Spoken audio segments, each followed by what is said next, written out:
I'm willing to bet that at some point in your life, you assumed all those horrid torture machines that the Spanish Inquisition supposedly used was actually used by them in real life. Iron Maidens, those weird stretchy things like what SpongeBob had, all sorts of wacky torture devices that unfortunately were probably at most just some pretty freaky decorations. But wouldn't it be cool if they were actually used? I mean, absolutely horrific, that's a human rights violation and then some. But in the world of 40k, human rights violations are part and parcel of everyday life. Who cares if someone's being horrifically tortured for crimes they didn't commit because someone in power thought he might have briefly been in contact with someone who maybe actually did something wrong? Around these parts, we call that world building. And in the Inquisition, that's not even an everyday activity. That's what you tell your underlings to do, who might then tell their underlings to go do while you do something far more substantial. After all, you're an important guy. You don't have time to waste torturing individuals. You need to torture entire cities at once minimum if you want to be an effective inquisitor. Do they always torture people? No, they do other things, but there's a whole lot of torture. And everything they do that doesn't involve hurting people, it's still the kind of thing that'd make the very concept of civil liberties weep. And that's before we get into the whole constantly facing down the worst the galaxy has to offer thing. So because I feel like it, let's learn about the Inquisition, the mysterious, malicious, and occasionally actually beneficial secret police of the Imperium. But on the topic of the Inquisition, did you know it isn't just the Imperium of Man who's interested in the data of its citizens? Plenty of people in our world have quite the vested interest in finding your data out as well, and they can get at it far easier than you think. Log into a public Wi-Fi network, you're now at risk of being hacked. Luckily for you, today's video was sponsored by Private Internet Access VPN. A VPN is short for Virtual Private Network and is an app that hides your IP address and safeguards your internet connection through an encrypted tunnel. Sure enough, PIA hides your address and encrypts your connection, and even goes so far as to never record or store any user data. Using the internet without one is like walking right up the center of Hemorrhage in Halo Reach. Everyone can see you, everyone knows what you're doing, and you're probably about to get your head taken off. But using the internet with PIA is like using the hologram ability. You are safe because everyone with a sniper thinks the hologram mindlessly walking out the middle is you, while the real you is safely doing something else. Pick a server in a different location and suddenly anyone on the same public network you happen to be using can't find you. But security isn't the only feature it has. Do you enjoy watching television? Plenty of services like Amazon Prime, Netflix, and Disney Plus have location-based libraries of content. You cannot watch everything they have because some of it is region-locked. Well, with PIA, this is no longer a problem. Set yourself to a server in a different region and enjoy all the programs that streaming sites are locking to that region. And if, like me, you enjoy some gaming from time to time, or all the time for being fully honest, PIA helps greatly there too. You can avoid a DDoS attack, which those of you from the Xbox 360 and PS3 era no doubt remember fondly as they shut down all of online play because someone thought it'd be funny. It can lower your ping, and perhaps most importantly, you can get deals that are only available to other regions. Is Steam having a sale in a different country than you live in? Well, for all intents and purposes, that's your country now. And you can even avoid IP bans with it. And how many devices can you use this wonderful VPN on?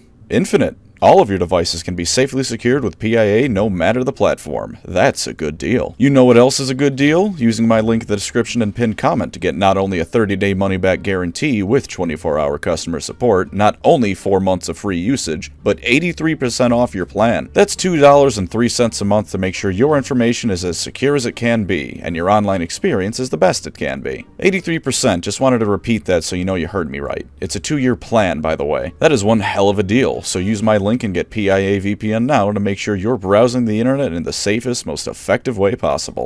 Now then, let's talk about those people you didn't expect. I figured it's best to get that one out of the way early. As the Horus Heresy was coming to a close, Malcador had one final pair of gifts to give to the Imperium of Man. One of them was what would become the Grey Knights, and all their demon hunting, sisters of battle killing, plot armor wearing glory. The other was none other than the Inquisition. 8 Space Marines known as the Knights Errant, chosen for their incorruptibility, would eventually form the Grey Knights. It was 4 mortals who would go on to form the Inquisition, and the ones we know of were an odd bunch. For example, one of them was Kyril Cinderman, who was one of the first to believe in the Emperor as a god. The other was a woman named Moriana the Seer, who might have gone just a bit too far in her quest to bring back the Emperor and fell to chaos doing it. That is a bit of an oops, but to be fair, that's 1/4 founding members of the Inquisition that fell to chaos compared to 1/2 of the Primarchs, score 1 for regular human beings. The other was known as Lemuel Gauman, who was initially helping Moriana, but then that fell by the wayside when she was getting a bit too chaos-obsessed. They both wanted to bring back the Emperor, but Moriana was willing to go just a bit too far to see it done. And as far as I know, we don't actually know who the 4th person was. Keep note of the fact that all 3 known members had different backgrounds, as well as different goals or different methods and levels of tolerance as to how far they'd go to achieve their goals. It'll become a running theme in the Inquisition. This young Inquisition was both similar and different to the one that exists in the 41st millennium. In terms of similarities, the level of power they can wield was always as near to absolute as you can get if you weren't the Emperor or a Custodian. Once you become one and get your rosette, the fancy eye they all have that is, you have the power to do almost quite literally anything you want. They are entirely above the law, and they will absolutely make sure you and everyone you know disappears if push comes to shove. If an Inquisitor says jump, you jump. If one says die for the Emperor, you better believe you're dying for the Emperor. While the restrictions of not being able to insta-jail people like rogue traders still exists, I feel like in my rogue trader video I might have given them slightly too much credit. Rogue traders are not immune to the Inquisition. It's more like when the two interact, rogue traders actually have rights as we might know them. An Inquisitor can of course bring them to trial and take them down, they just need to do the slightest amount of legwork. Anyone else though, up to and at the time of their founding, especially including the Astartes, is fair game. The only people they don't have any authority over are the Custodians. Fun fact, Inquisitors pretending to be rogue traders is apparently such a common trope that it started to loop around. Sometimes rogue traders will pretend to be Inquisitors pretending to be rogue traders, or at least happily let people make that assumption. Amberly Vale has even taken advantage of this fact, letting rumors spread about an Inquisitor on the world she was on fall on a rogue trader who also happened to be present. Everyone assumed the rogue trader was hiding the fact he was an Inquisitor, and the real Inquisitor could act with impunity. As for differences, however, the early Inquisition was pretty much entirely devoted just to handling chaos, with the old Imperial Truth banning any mention of religion or demons, and the Imperial Cult stating that the only divine power is that of the Emperor. Information about chaos, the traders from the heresy, and anything like that was one way or another doomed to fall by the wayside. That information is very handy to have, however, so the Inquisition's job was to keep track of what they could, as well as root out any chaotic influence still gripping the Imperium. And to tell you the truth, even as the Xeno player I am, I can hardly blame them for not being too focused on the threat of any aliens at the time. Given the lifespan of the Eldar, the fall of their empire had just occurred, so aside from a few figures like Eldrad, they were mostly too busy recovering from that to intervene in Imperial affairs. Similarly, aside from a few Necrons such as Trazen and Orican and their sexless gay marriage, none of the two worlds had awoken to reclaim what was once theirs. The Tyranids weren't here yet, the Tau were still cavemen, and the last thing of note with the Orcs was Horus and the Emperor destroying the last great Orc empire on Ulador. So they were mostly dedicated to matters of chaos, storing lore, figuring out what went so wrong in the heresy, that kind of fun stuff. Of course, much like Xenos players constantly complaining about their decades-old models to GW, the Xenos in the setting eventually felt it was time to remind the Imperium that there are other people in the galaxy besides chaos. And so did the Orcs wage the War of the Beast. And I can imagine roughly how it went for any Inquisitors at the time. They were minding their business, walking along, maybe working on something related to chaos at the moment, maybe planning their next project, or maybe out searching for anything actively heretical threatening the Imperium. They get a report, the courier seems distressed and it looks urgent, but it's nothing to do with chaos, so they aren't initially too worried. They open the letter, casually read it, then suddenly spit out their coffee and scream out, "The Orcs are orbiting what planet with a moon?" Then they rather quickly realize that, hey, maybe it's worth paying attention to the rest of the galaxy and not just hyperfixating on chaos. If only GW could learn that lesson. So the first of what would become known as the Ordos was formed. We'll go through the list of known ones eventually, but an Ordo isn't quite as official as what you might think. Because to tell you the truth, they're not really even what you would call an official organization. And when I say that, I mean that in some cases your teacher assigning you a group for a project is a more official organization than an Ordo. How they come about is that if enough Inquisitors feel like-minded enough about a certain topic, they'll form an Ordo.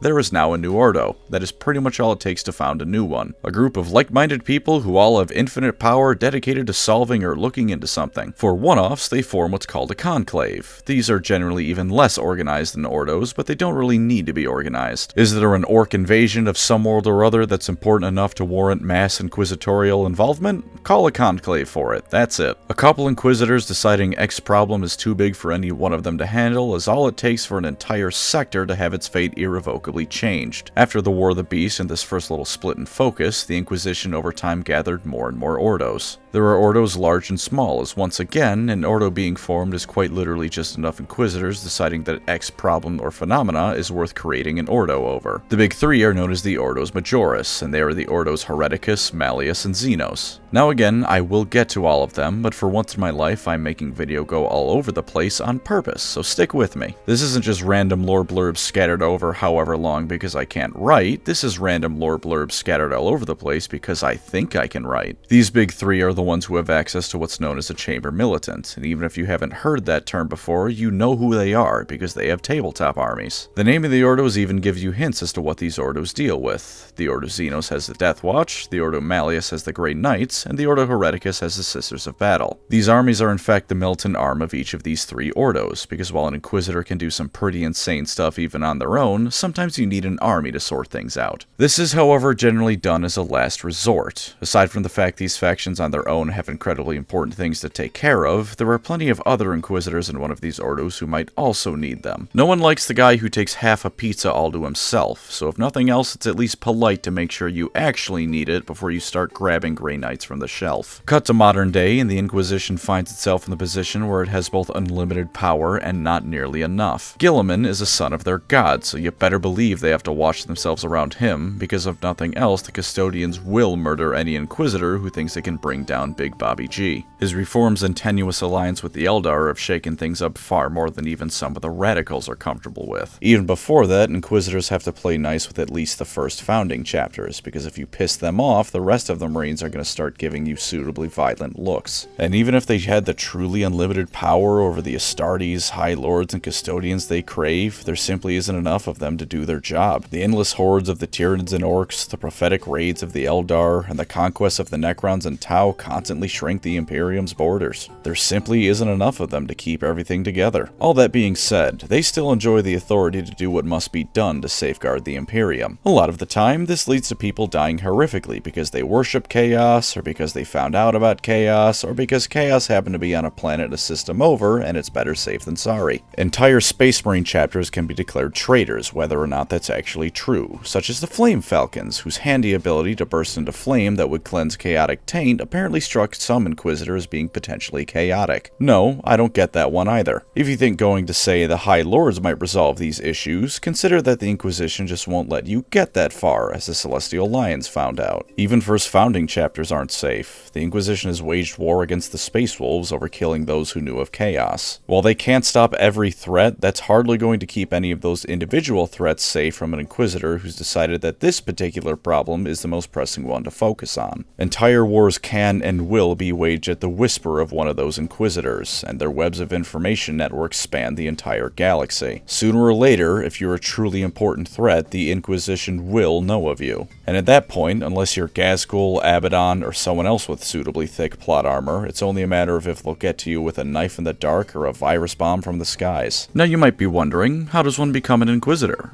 Well, while out and about, an Inquisitor might find an individual they take a liking to. Maybe they're particularly skilled, maybe they got the will of steel needed to be an Inquisitor, or maybe they're from an organization in the Imperium like the Scala Progenium that has a habit of producing quality people. An Inquisitor then takes them into their crew as an acolyte. An acolyte, in brief, is more or less anyone who regularly serves an Inquisitor under them. Usually they regularly accompany their Inquisitor, who makes regular use of any talents they might have. However, someone can never serve alongside the Inquisitor they're technically an acolyte to. For example, Darktide. Your player character is an acolyte. For an even broader viewing of the term, Caiaphas Cain can be argued to be an acolyte. He pretty frequently works either directly with or behalf of Amberley Vale, after all. Acolytes, however, at the end of the day, are very frequently expendable. Going back to Darktide, those are the acolytes that are absolutely being thrown at a problem until it goes away. Those that make it past that stage, either by their patron Inquisitor's design or because they just refuse to die like the cannon fodder they are, become proven acolytes. It's just what it sounds like. You've proven you're capable of Inquisitor-level missions, so you get trusted with more confidential information and some limited ability to act on your own. After that comes trusted acolytes, who is naturally an acolyte afforded more trust. They're given enough trust and responsibilities that they're allowed to watch over either long-term plans or the Inquisitor's day-to-day happenings while they're away, which is quite a bit more than it sounds like. It may be secretary work, but Inquisitorial secretary work is information on demons and blowing up planets. Not exactly the kind of job where you can just go get high in the maintenance room for 3 hours straight. They can also be a prime, though it isn't really a rank so much as it signifies one acolyte in particular is in charge of their warband for that mission. There's also legate investigators, which is basically an acolyte given full inquisitorial powers for a single mission. Those aren't really ranks though, more like temporary positions that open and close as needed. After this comes the ranks of sub-inquisitors that are considered proper members of the Inquisition, even if not quite the full thing. First up are throne agents. This is when an acolyte becomes a real grown-up, and while not a true inquisitor, they have their own rosette and bear the powers of the agency. Next up comes an explicator. This is supposedly the level where you start to learn proper torture techniques and how to interrogate people, but honestly, I think that's just something you pick up on the job. I'm sure there's some techniques you can learn, but I don't think you need to be taught how to break someone's fingers with a hammer. More importantly, however, explicators are explicitly recognized as Inquisitors to be. A throne agent can be a throne agent forever, but an explicator, if all goes well, will become an Inquisitor. This is also usually the point where an acolyte will have gathered their own network of contacts and really show that they're a true go-getter in the field of secret policing. They might not actually have a rosette, which seemingly makes some of them less important than throne agents, but their promotion path is ultimately higher. After this comes an interrogator. This is where you've all but made it as an Inquisitor. You've been given missions worthy of a full-fledged one and come out on top. Now you've got your rosette, and while the same as the Throne Agent's one, it doesn't grant quite as much access to things like Inquisitor archives as a proper one does, it's still something that'll get you damn near anywhere else in the Imperium. Assuming you've even made it to this point, you can either become a High Interrogator, which is really just an Interrogator but a bit more respected, or become a fully fledged Inquisitor. All it requires is the approval of either 3 Inquisitors or 1 Inquisitorial Lord. Once this happens, they're given a true rosette, that fancy eye that strikes fear in the heart of Imperials across the galaxy. With a firm handshake, they're given access to information beyond their wildest dreams and told to get out there and save the Imperium, or burn it down, depending on their school of thought. More on that to come. This process is 99% of the time something that takes decades upon decades to complete, fraught with all sorts of perils and more. What tasks are required to go from Acolyte to Inquisitor proper are entirely up to a given Acolyte's master, and as you might expect, many of these are impossible tasks. Aside from just having incredibly high standards, being an Inquisitor is a stressful job, and sometimes they take it out on the poor bastards they recruit just to see them suffer. On the flip side, if for one reason or another an Inquisitor has taken an interest in a given Acolyte, they may find their promotions coming far quicker than they have any right to. Such is the case with Abigail Cruz, whose stint as an interrogator lasted only 3 years. Turns out her dad she thought was dead was an Inquisitor who was helping her along. As thanks, she immediately denounced him for abusing his power by getting her that far ahead. Could not think of a more awkward family dinner than that one must be. Once you become an Inquisitor, their promotions don't necessarily end, but they also don't mean as much as going from Acolyte to Inquisitor. The thing about the Inquisition, and what'll hopefully lead into that whole disorganized theme I'm going for, is that in a lot of ways the different ranks don't actually mean anything tangible. When the starting salary for your job is functionally unlimited power and access to a galaxy-spanning empire's bank account, there really isn't anything they can practically give you beyond that. I mean, sure, you could become a High Lord, I guess, but the laws already mean nothing to the Inquisition unless they happen to be useful to them. You legally cannot give these people more power than they already have. They're the end-all be-all of the Imperial legal system, short of saying something like, oh, and actually these guys are more important than the Emperor. Which I probably don't need to tell you isn't an honor they're going to be getting, but once again, we'll get to what happens when some Inquisitors actually try to pull that kind of nonsense off, because some of them have. What the Inquisition really runs on, and indeed how you get promoted, is your reputation. If you're the kind of Inquisitor who regularly roots out things like Chaos or Genestealer cults, spends the Emperor's currency well, be it financially or with lives, and only blows up entire worlds when it's actually a necessity, you'll find yourself rising in the ranks. These come with more power within the Inquisition, but outside of it, a newly minted Inquisitor is as powerful as the most senior one around. This of course extends to the few organizations Inquisitors either don't have power over or they have to be careful about exerting their power on. Custodians and Space Marines are pretty likely to tell a new Inquisitor to go to hell, and they might actively kill one who they view as actively detrimental to either the Imperium as a whole or their own operations. However, they'll probably at least listen to one who's been faithfully serving the Imperium for years, and in their eyes isn't a total moron and or asshole. See Marnius Calgar and Inquisitor Cripman when the first Tyranids were showing up. The first of these promotions is becoming an Inquisitor Lord, and at least to me speaks of the last promotion they can get that isn't really just a combination of bragging rights and getting a whole lot more responsibilities heaped on you. As you might have heard me mention earlier, if you're a Lord, it can just be you who votes on an Acolyte becoming a fully fledged Inquisitor, rather than needing 2 others present. This rank is gained by other Inquisitors voting you into it. Aside from this, much like the rest of these, it really just means you have the influence and political bargaining power to order around other Inquisitors to some extent. If someone's a Lord, they presumably know what they're talking about, so other Inquisitors will at least pay you the time of day to hear your thoughts. After them comes a Master Inquisitor, who is oftentimes the head of a specific Ordos operations in a given sector or subsector. After them is Grand Master Inquisitors, who oftentimes will be heading the efforts of a single conclave. When one of these fellas die, it's up to 3 Master Inquisitors to decide the next one. one, but just to once again reiterate, it's really the same deal as before. You get more power within the Inquisition, and at this level important Imperials and other organizations will be dealing with you rather than a lower level Inquisitor present, but legally you are the same as you've always been. It's really up to other Inquisitors if they want to listen to you or not, because the only true penalty comes from any reputational losses you might incur by ignoring someone as respected as a Grand Master. Finally, we come to the last position an Inquisitor can expect to receive, the Inquisitorial Representative to the High Lords. On the one hand, the same caveats about not having more power applies, but on the other hand, this is where an Inquisitor can influence the direction of the entire Imperium's politics. Even though the High Lords are important enough that the Inquisitor Lord Terran, as they're called, can't just shoot them, Inquisitors are scary people. Between that and the absurdly huge web of connections they'll have by this point, they can ensure the Inquisition's will is done by the High Lords. Even if not, they can immediately send out word throughout the Inquisition of any new policies and how they can either work with or around them. Also, take this one with a grain of salt because all I could find online about it was people in the fanbase saying it, but there's an argument I've heard that some Inquisitors view becoming the Lord Terran as a holiday of sorts. And it does kind of make sense. After all, you're no longer hunting down traitors, aliens, and demons with entire worlds, if not sectors of worlds, at stake. You just listen to old people bitch and moan all day because they're not getting as much tax income as they'd like. You might even get to see the son of your god if Guilliman is on Terra for one reason or another, which is another bonus. Unless you're doing something he doesn't like, but maybe don't do things Guilliman doesn't like. He knows what he's doing.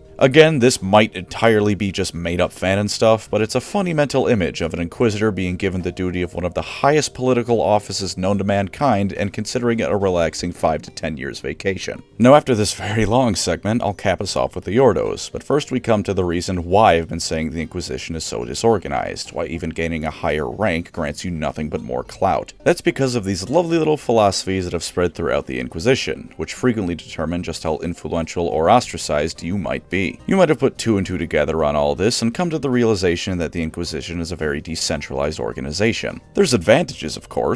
Inquisitors don't need to go through any internal red tape before they do something, and can commit to a crisis the moment they're ready to do so. But as a consequence of there not being one single Inquisitor school or something like that, different people with different ideas have spread throughout the organization. And some of these people have very conflicting ideas. Ideas that conflict so much they'll frequently wage political war against each other, which themselves will often turn into literal wars as Inquisitors level their considerable resources at one another. Some of these schools of thought are understandable and logical.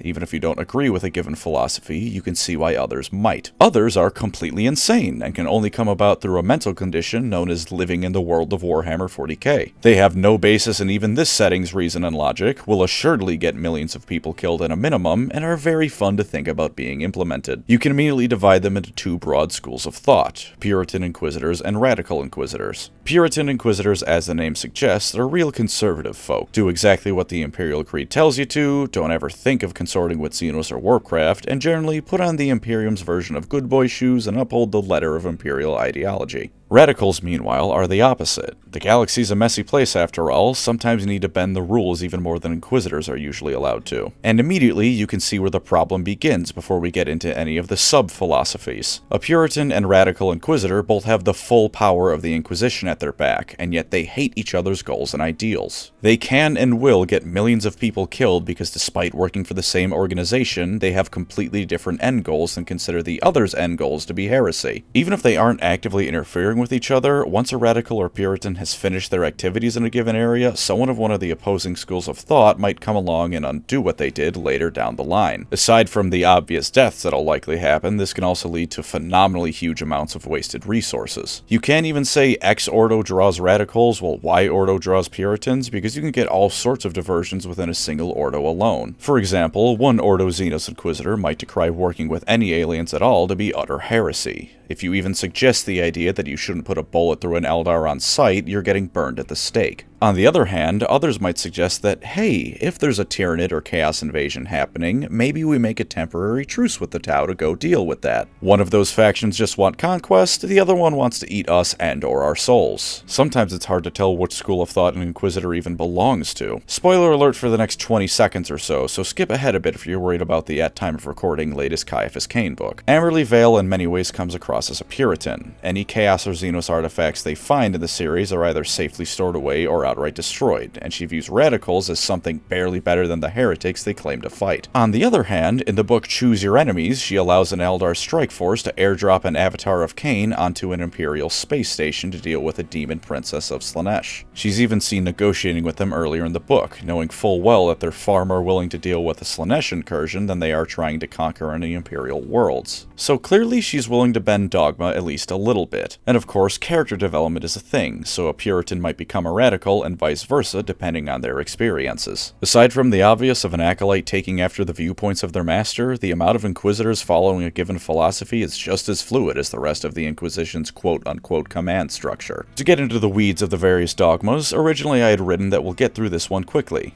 But there's a lot of them. I don't think we're even halfway done with the video at this point. So in the name of full honesty, I'm just going to be going through all of the sub-philosophies the Inquisitors might have. There are a lot of them. If that's the kind of thing you're here for because you enjoy lists of lore stuff but don't want to read through the endlessly similar blurbs about them, then hell yeah, Chief, thanks for coming. This is exactly what you're here for. But if you want to go to the bathroom real quick or you've got something important to do, I won't blame you for pausing the video here. If you're still with me, don't say I didn't warn you. Starting with the Puritans, you'll notice that they have the least amount of sub-factions, but this does make sense. Narratively, it's more interesting to see the folk who break the rules, and in the universe, there's only so many different ways to interpret the Imperial Creed before you end up as a radical. First up are the Amalanthian sub-faction. They believe that everything in the 40K galaxy is going according to the Emperor's grand plan, and as a result, they generally don't like change. While they'll certainly go deal with any heresy or invasions if they see them happening, they're mostly concerned with making sure that everyone within the Imperium is behaving. Any deviations from the Imperial Creed or how the Imperium should be are dealt with harshly, but they are at least as a result a little bit politer than other Inquisitors. They know everyone's just trying to do their job and keep the Imperium going, so they're not going to raise too much of a stink about something. They're more in the realm of veiled threats. Sure, you know they have a gun they can very easily point at you, but they'll usually say please or thank you before they draw it. The next are the Animolian Beholders. What they're beholding for is signs of the Emperor's return to humanity. They're playing the long game, focused on looking out for signs that Big E is one day soon gonna get off the damn couch and make something of himself again and help along anything that might seem to lead to that. After them come the Ardentites. Rather than Big E resurrecting as just Big E again, they believe he'll come back in a group of people, or even spread throughout humanity itself. This has in turn led to other Inquisitors calling them miracle chasers to make fun of them, which is quite rude, but on the upside, this does make them fantastic at investigating things. Let's say there's reports of someone performing miracles on an Imperial world.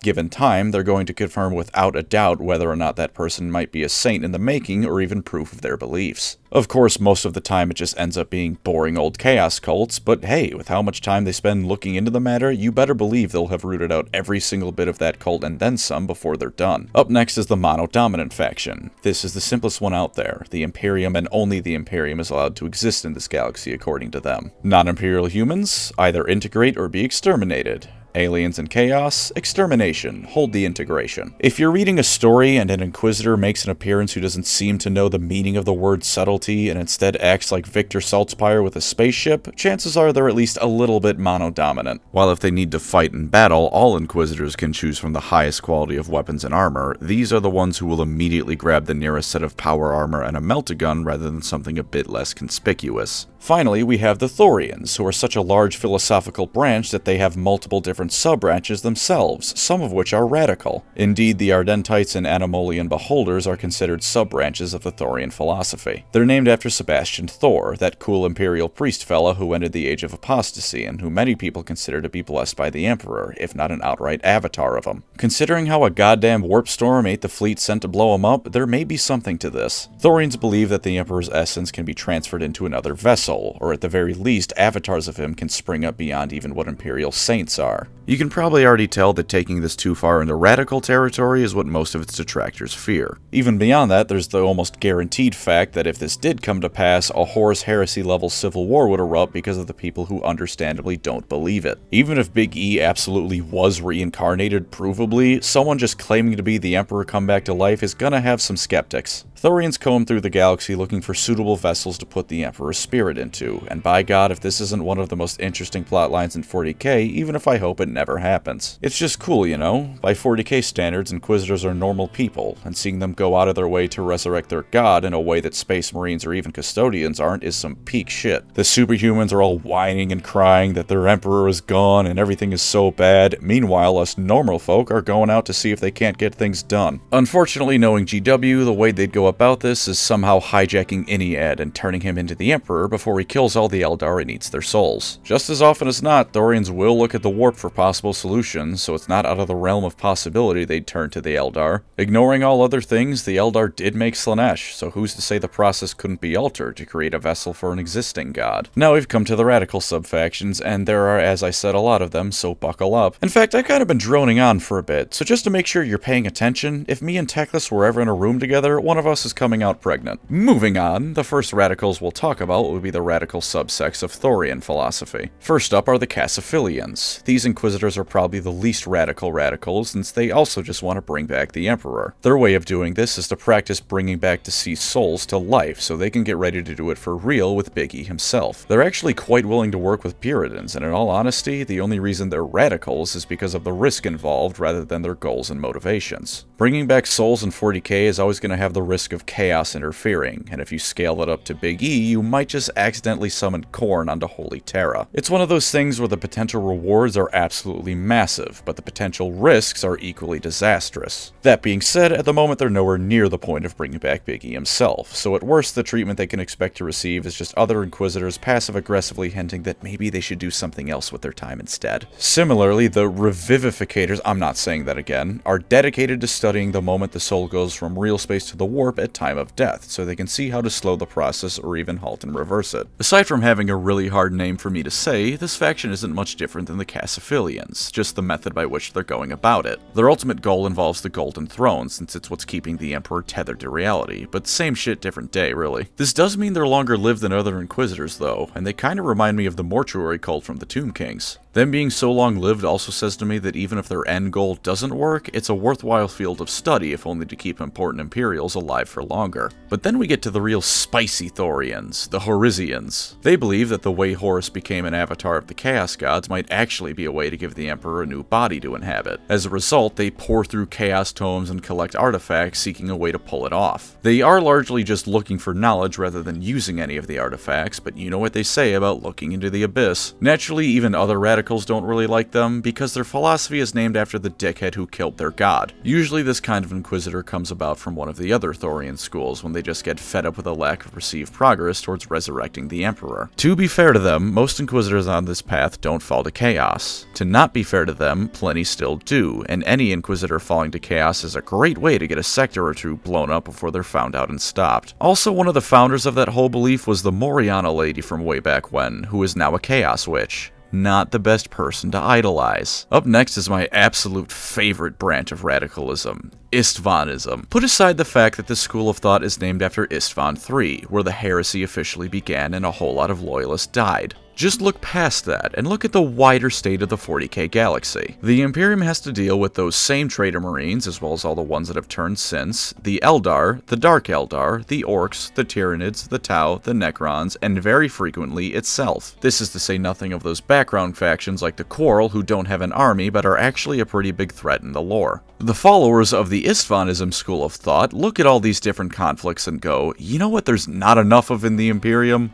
War. I am not making this up, I am not exaggerating for a funny. They believe that mankind can only advance through strife, so they will start wars and fund both sides in order to keep mankind in a constant state of war. In the grim darkness of the far future where there is only war, the Istvanism school of thought tells us that the Imperium is not fighting enough war. And in some ways, they're a Thorian school, because they believe Sebastian Thor's reforms were only possible because of the mess that was the Age of Apostasy. This is the best school of Inquisitor philosophy, full stop. It's wonderful. Next up are the Libricars. They're like the Amalathianism school of the Inquisition and don't like change. However, they take it to such extremes that they, despite on paper being Puritan, loop back around and become radical. It's to the point that if you suggest something like an Imperial Guard regiment getting a different variety of lasgun than they normally do, they're going to kill you. Not super interesting, but they are super insane. They might also be accidentally feeding Nurgle if you think about it, since the Imperium is stagnating hard and they want to keep it that way. Gilliman probably hates these guys either way. The Oblationists are insane in a funny way. Essentially, they believe that those who are truly righteous have a duty to damn themselves and make use of humanity's enemies and their tools to truly achieve salvation. On the one hand, it's a sort of bearing the cross kind of deal, and they genuinely don't think them being able to use chaotic artifacts and whatnot is a sick deal. They think it's a burden. On the other hand, they swear for real that only they're pure enough to do so, and anyone else who does it needs to be purged, and regardless, using chaotic artifacts has a habit of leading you directly into Chaos's clutches. Unsurprisingly, no one likes these guys. It is some neat sacrificial lamb ideology, and you can make some interesting theological arguments out of it. To sin is human nature, and you must conquer sin to be pure. Unfortunately, this is 40k, and the kind of methodology they like to use usually results in demons at some point. The Ocularians believe in predicting the future, and because they aren't Eldar Farseers or Tzeentch demons, this rarely goes well, so Puritan Inquisitors don't like them. It oftentimes involves all sorts of warp sorcery, so generally these guys aren't going to have too many friends. A subset of them, the Antiquarti, do this by combing through historical documents and looking for patterns to see what will happen in the future. These guys certainly aren't as disliked, but given the Inquisition's habit of redacting every document they can find until it looks like an SCP article, they certainly have their work cut out for them. The Plutonians believe that exorcising demons from people is something that should be done regularly to help people resist the warp better. The Exorcist Space Marine chapter with their help was able to learn how to do this on the regular, and as a result they're more or less invisible to demons, so the idea does have merit. The process is just a wee bit of a massive mortality rate, however, so in practice this school of thought amounts to getting tons of people possessed so one or two of them can come out better for it. And better is of course subjective. Sure, they'll be able to resist the warp better, but that is the mother of all post-traumatic stress disorders. The Polypsychana believe that mankind is going to become a fully psychic race, which is just true. For all the crap I give the Emperor, I have no reason to doubt him on that one. They want to accelerate the process. Once again, Caiaphas Cain spoilers, so skip ahead about 20 seconds to avoid those. There was one of these lads in one of his books. He found an artifact that could instantly create psychers. This usually killed them, but if it worked, congratulations, you've got a fully fledged psyker. Being not only untrained, but never having been able to get used to their powers at all, they don't know how to shield themselves from the worst the warp has to offer, so you've probably just summoned a legion of demons to wherever you are. He wanted to do this to all of humanity. Despite the incredibly obvious downsides of this, the Polypsychana want to keep this sort of thing happening. One of the less popular factions to be sure. While you probably don't remember it because it was a bit of a narrative dud, the Psychic Awakening event did happen though, remember? So while people probably like them even less now because they keep saying I told you so, they do have the right to say I told you so. The Recongregationism school of thought is probably the closest an Inquisitor will ever get to chaotic good. They think the Imperium is just awful, it's rotten to the core and needs heavy fixing. So far so good. Some might even think that it needs to be rebuilt from basically the ground up, that what exists now just straight up needs to go. Alright, I'm still with you. What's the plan for all this? Great question. They don't know. Some want swift and decisive action, which you'll notice is about 3 steps away from outright heresy as they start going around inciting rebellions and murdering governors. Others want slow and steady actions with campaigns that make the planetary governors look like even more incompetent fools than most of them already are, and getting enough people to want the High Lords gone that even they can't afford to ignore it. So the two main options they have seem to be destroying the Imperium while it has thousands of problems tearing in its gates waiting to eat everyone inside of it, or take so long to fix it that any one of those problems might do the whole thing in before any meaningful results are achieved. I'll be nice and say that this isn't a problem with what they want and their methods, so much it is the setting is just completely screwed. They're genuinely trying to help people in 40k on a massive level. That's a very Sisyphean task. Good luck to them, but that's probably not going anywhere. The Seculus Attendus school of thought holds that the ecclesiarchy is holding mankind back, and go out of their way to limit its power when they can. These inquisitors ironically are doing something Biggie would love, but it also means that almost everyone else hates them and pretty much guarantees they'll make no progress whatsoever. Reddit atheism is not how you get brownie points in either the Inquisition or the Imperium at large. Xanthism is what even the rest of the radicals, even those ablationist fellows who take the burden of chaos unto themselves, consider to be one step above heresy. They believe that the tools of Xenos, chaos, and whatever can be found should be used to combat those same forces. Unlike the ablationists who largely do the same thing, however, they don't view this as them shouldering a burden so others need not do the same. They just think they can use the warp safely as a tool with no downsides if done correctly.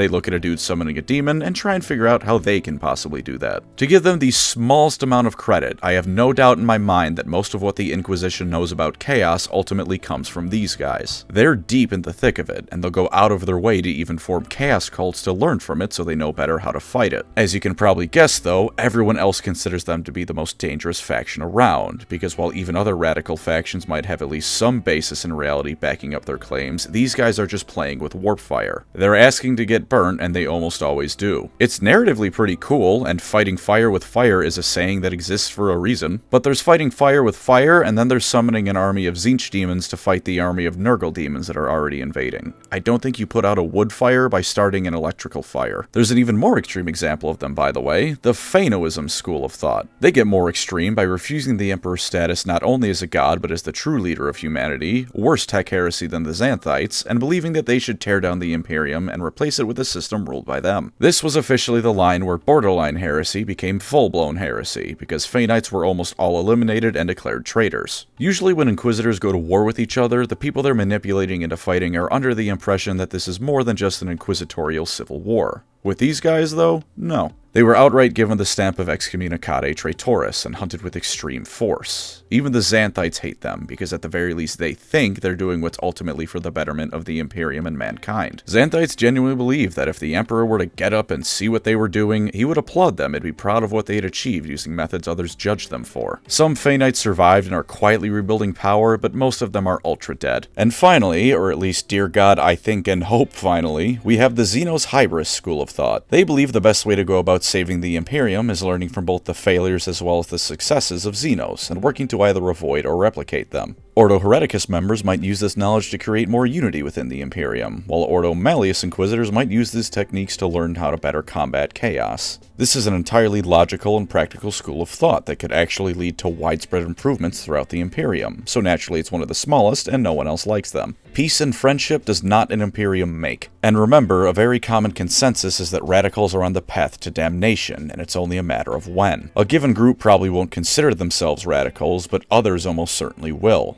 Whether or not a radical inquisitor is gotten rid of by a Puritan inquisitor is oftentimes entirely up to who they surround themselves with and where they do their operations. If Miss Radical Inquisitor mostly works with other radicals of her philosophy and works on the fringes of imperial space, she's probably fine. But if her acolyte she promoted that works in the middle of Segmentum Solar starts going on about the wonders of warp sorcery and how it'd be great if he could just summon some demons to get rid of that orc invasion going on over there, he's going to vanish before his contacts get the warning that they're about to go with him. Radicals in essence are tolerated until they overstep, and what constitutes overstepping depends not only on what they do, but who they do it around. And now, finally, we get to the Ordos of the Inquisition. Just as a small reminder, remember that all of those previous schools of thought are mixing and matching throughout the same Ordos because they share a common goal to some degree or other. None of them are truly unified because every single Ordo has radicals, Puritans, and everything in between that can be considered a part of it. Good luck if you get caught in the middle of one of their little civil wars because you might damn well get executed for heresy for doing what an Inquisitor told you to do. Also worth noting is that while members of a certain Ordo certainly specialize in a certain field, there's nothing stopping them from switching over as their career progresses to a different Ordo. It's also best to not fall into the trap that they'll ignore a certain type of heresy because it isn't in their particular Ordo's field of expertise. An Inquisitor of the Ordo Malleus isn't going to ignore a Gene Stealer cult if they can help it. Likewise, walking up to a member of the Ordo Xenos and going, "So how about that corn guy, huh?" is going to lead to a swift lasbolt to your kneecaps and a visit to the Explicator learning how to break your fingers with hammers. These Ordos exist because Inquisitors like to specialize and work with like-minded people, not because they really hate one enemy of the Imperium and love all the others. First off are the big three, the Ordos Majoris, Malleus, Hereticus, and Xenos. The Ordo Malleus deals with all things directly related to demons. If a planet suddenly has blood rain or more than the usual amount of people start smelling like a Yu-Gi-Oh tournament, these are the guys who get involved. They're even called demon hunters. They work very closely with the Grey Knights, and in fact were the only ones who initially knew of their existence. They're even both based out of Saturn. The Ordo Xenos, meanwhile, came about due to the War of the Beast, when the Inquisition was formally split between these two Ordos. As formally as you can get with this organization at any rate, again, there's not really a school for this kind of thing. Their job is of course dealing with Xenos, Gene Stealer cults, Eldar, Tau. If it wasn't made in God's image, it's their job to explain why the stars belong to humanity at gunpoint, or why they should all frolic in the fields together if author of the Xenos Hybris school of thinking. Their militant arm is the Death Watch, the Space Marines who are strapped to a chair until they come out really wanting to rip aliens in half with their bare hands. The last of the three major Ordos is the Ordo Hereticus. They're known as witch hunters, and came about after the Age of Apostasy when the Inquisition realized maybe it'd be smart to have a couple of guys acting as an internal affairs agency for the Imperium. They look for mutants and untrained psychers to deal with, and occasionally there's some overlap with the other major Ordos. A chaos cult that hasn't progressed very far might be under their purview, but the moment actual demonic activity starts, Ordo Malleus is getting involved. This might make them seem redundant, but remember that out of all the major Ordos, these are the Inquisitors that are most like an actual secret police. The other two will spend most of their time looking at outside threats, be it outside of the Imperium or outside of reality.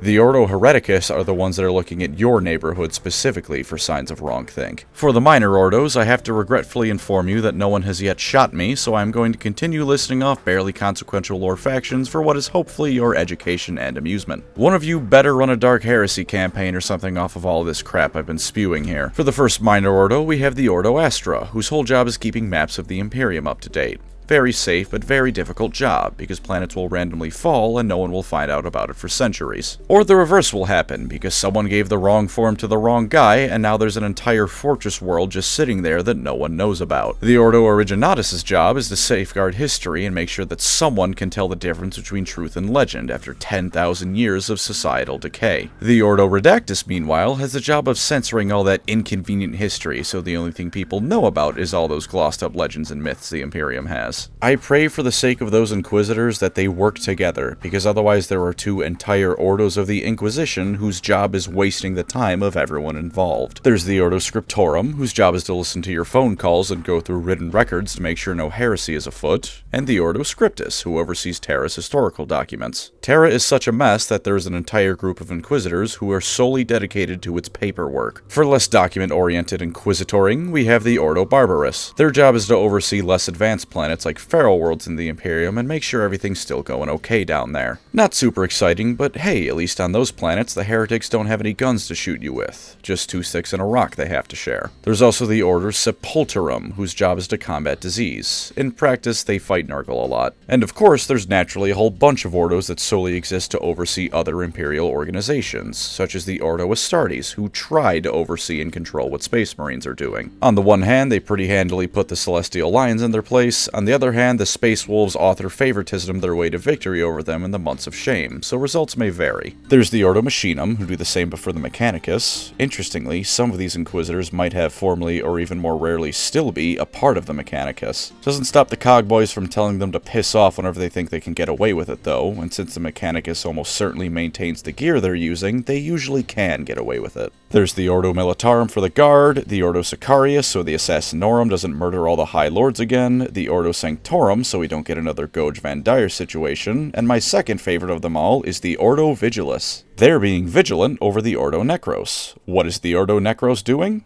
Not a damn clue, but it's probably important because an entire Ordo exists just to oversee whatever they're trying to do. Hazarding a guess, maybe it's something to do with one of those schools of thought that try to resurrect the Emperor. It would make sense to have someone at least relatively impartial in the matter oversee that kind of thing. My favorite though is the Ordo Excorum. Their job is to make sure Inquisitors are only calling an exterminatus with a valid reason. If a single Eldar Harlequin widens about a planet and an Inquisitor blows the whole thing up, Excorium Inquisitors are getting rid of that person. And they're actually doing their job, since roughly 90% of Inquisitors who call on their first exterminatus are stripped of their rank and declared heretics. Of course, that doesn't unvirus bomb the planet they just got rid of, but it's something. Out of place fun fact, the Ordo Sicarius was founded by one Inquisitor Jaeger, so apparently Gotrek is really going to have to do some traveling if he wants to find Felix again. For some Ordos dedicated to protecting things, we first have the Ordo Custodum. That's right, Terra has at least 2 Ordos dedicated to it. These guys help the Custodes and Imperial Fist keep Terra clean of things like Gene Stealers, Chaos Cultists, and general tomfoolery. They're very busy people. There's the Ordo Calixis, which oversees the Calixis sector, and the Ordo Aegis, who are either now all out of a job or are now busier than ever, because their job was to help with the defense of the Cadian Gate. For more warp-related and timey-wimey stuff, there's the Ordo Maledictum, whose job is to figure out how to close the Great Rift. Good luck with that one. And then the Ordo Chronos. They may or may not exist in reality at any given time, because at one point, all of them just vanished. That's what you get when you mess with time travel. Everyone pretty much forgot about them as a result of this. Supposedly, however, some of them were present during the Indomitus Crusade to make sure all the ships involved were arriving on time, and they might also be doing the far more mundane task of figuring out what the date even is. If you think that's a bit below an Inquisitor, consider that the Imperium's current date maybe is off by as many as 1,000 years. That's the sort of thing that can mean the difference between a document about a chaos invasion being woefully out of date and no longer helpful, or that same document being a dire warning of a Chaos Lord who is a week away from invading a vital Forge world. So yeah, kinda important. Even worse, what if it's even more than 1,000 years off? We might all be in Warhammer 39,000. One of them also locked a Legion of the Damned Marine in a box to study them. They might travel through time, so I guess it could be helpful to study those guys. I guess. I'm not gonna question it. They have the power to do that sort of thing for no reason other than they could. Don't question it. If they decide the damn Legionnaire is going in the Rainbow Dash jar, he's going in the Rainbow Dash jar. I am almost done, and the last few I found have basically no lore about them.